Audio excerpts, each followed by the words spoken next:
Go ahead, please. Captain, when you look at some of the conditions around the country, we've heard from various stakeholders involved in terms of their assessment of what's going on around the country. We've heard from the Zamfara State Governor, Governor Yari, who before, of course, infamously said, look, I'm not really the chief security officer of my state, given the fact that I don't control the security outfit.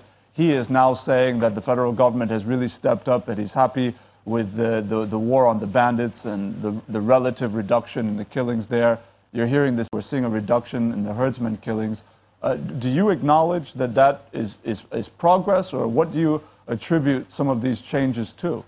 What I want to acknowledge is it's a trend with us to let 1,000 die, then we step things up, and then somewhere along the future you hear it's back to where it used to be. It's not new, okay?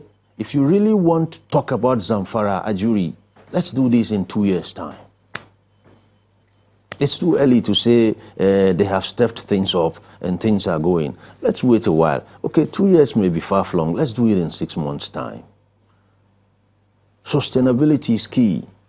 Now that we're in election transition period, I want to believe all these things for me are smokescreens. They're palliatives. They're, how do I call it now? What do I call it? But if these things can be sustained up to December 31st, then probably I'll begin to take the measures seriously. Because as I told you, it's expensive business out there. I'm just wondering, because the last couple of days, we've heard the Katsina Commissioner of Police say, look, they need members of society to volunteer information to them so that they can curb, at the time it was about some armed robbery and rape cases. And then we also heard the acting DG say, look, they will review some of the human rights cases, the questions that they've got. So in consideration of those comments coming through from the people, and we also know that volunteering information on the part of the people to security is almost like the fuel for them to succeed to a large extent. So from your perspective and from what you've seen, and putting those comments of theirs, does that suggest a willingness for the security outfits or agencies to be willing to let the people trust them to the extent that they can volunteer information? And do you see a response from the people as a result of those kind of comments coming through from them? For a start, I want you to understand something. If your son comes to you and tells you everything that happens to him in school, he does it for a reason. He has confidence, trust, and believes in you. Can we really say that for the police force? Why do our police chieftains deceive themselves?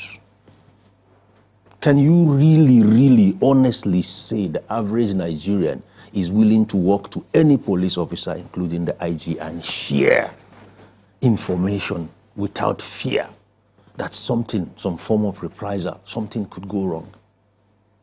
Can the police rebrand and market itself? Is it a taboo for this Nigerian police force under Idris Abubakar to call in marketing consultants to just do 1 or 2 things about their image? You think I, as a villager, will actually carry myself and go and tell the policeman in my village, in those remote outlands of this country, that policeman who probably shows up in the station once a week? Is it about the image or the content? All of it.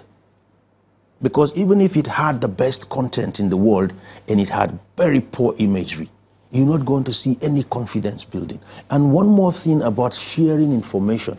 You see, intelligence is useless if the man you're offering it to is not intelligent. So if we were to take one policeman, and I'm not talking about the high-end policeman, I'm talking about the low-end policeman. If we were to take one man and enter his mind and his head, what is there? Even if you gave him the best information, is he equipped mentally, psychologically, and even technically to use the information you were given? Sharing information shouldn't be a buzzword, for God's sake. Sharing information comes with the presumption that the average policeman has the 9 basic intelligences that come with every human being when he's born. Okay? The 9 of them. I'm not going to go into that lecture here, but anybody can tell you that. Any serious intelligence operative can tell you that. And if you don't have those 9 seated in you, then how do you even begin to interact with information and put them together and make sense of them? These things are not magic. Okay, these things are not magic. The kind of police force we have, if you stepped out of Nigeria and pretended you were just coming from another country, you'll be embarrassed, and it's the truth. We are saying this not because we don't like the police force, but because in our heads we're dreaming and yearning for better. It can be better with the kind of monies we hear being voted. It can be, in fact, we should have the best police force in Africa. But that's not the case. And it's not because of the men.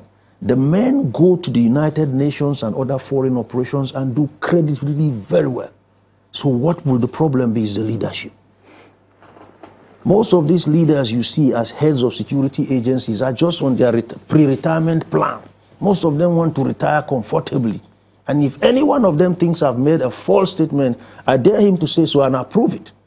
Captain Aliyu, the submission so far pointing to a need for a drastic shake-up in the entire system. How would that be? Oh, yes. People tend to say, how would that be? No, how? That's what I'm saying. Whenever you talk about these things, some people cringe. They say, look, if we already have them and they're not doing well, if we decide to scrap them, that means hell will break loose. And I said, no, it cannot get any worse. You see, Cyprus woke up one morning and scrapped their police force. They're still on the world map today and doing far better than we are. We can. Listen, there are 102 million able-bodied Nigerian boys and girls between the age of 18 and 34. Last time I checked with the National Bureau of Statistics. Okay, Captain, can you just hold your thoughts? Yes. We'll take a moment, we'll go on break, and we'll come back to continue the conversation on the how. Please don't go away.